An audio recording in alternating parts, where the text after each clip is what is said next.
Hello guys! Hello mga katusok! Andito na naman tayo. So gumagawa tayo ng floral arrangement with a shape of heart. So ito yun guys. So may artificial na tayong nagawa na heart shape. Kaya pinalitan natin ng fresh red rose na flowers. So yan yung arrangement na ginawa natin. So this is a gift arrangement again guys for a birthday gift. So ginawa natin to, pinalitan natin ng mga fresh na red roses, tapos nilagyan ng mga granaries, and yan. So pinatong natin yung heart doon sa ibabaw ng vase na naka floral foam at tinutusukan natin na bulaklak. So ayan, may retouching pa yan ng mga gypsum. So yan yung mga ginawa natin. So tinusok natin ng mga granaries after ng 15 pieces na red rose, tapos may naka-retouch na baby's breath. So ayan guys, yan yung ginawa natin today's video. Nakapatong yun ang heart dyan sa ibabaw ng vase.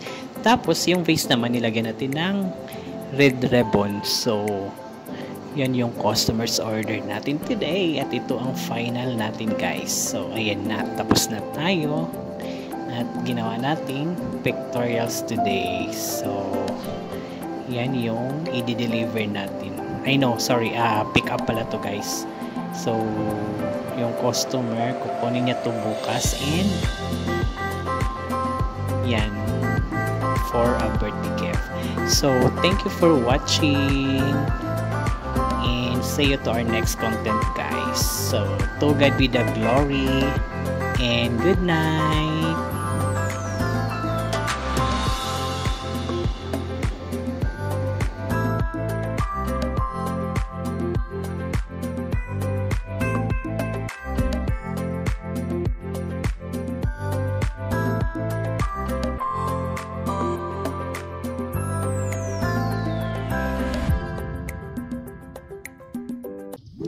Hello mga katusok! Good evening! Andito na naman tayo sa ating next content. So welcome to our Limelicious vlog.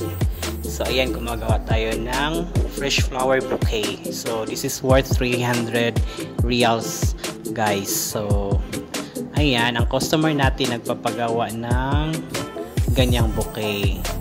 So yan po yung order natin ngayon mga katusok.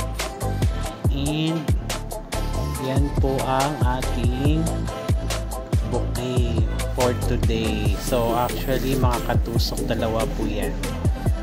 So ito yung una natin ginawa, diba? So may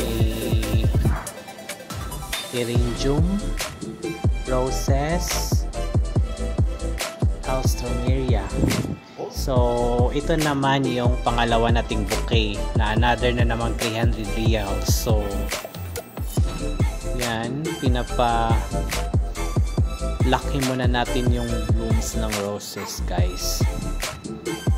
So we have light pink and white rose mix with alstroemeria,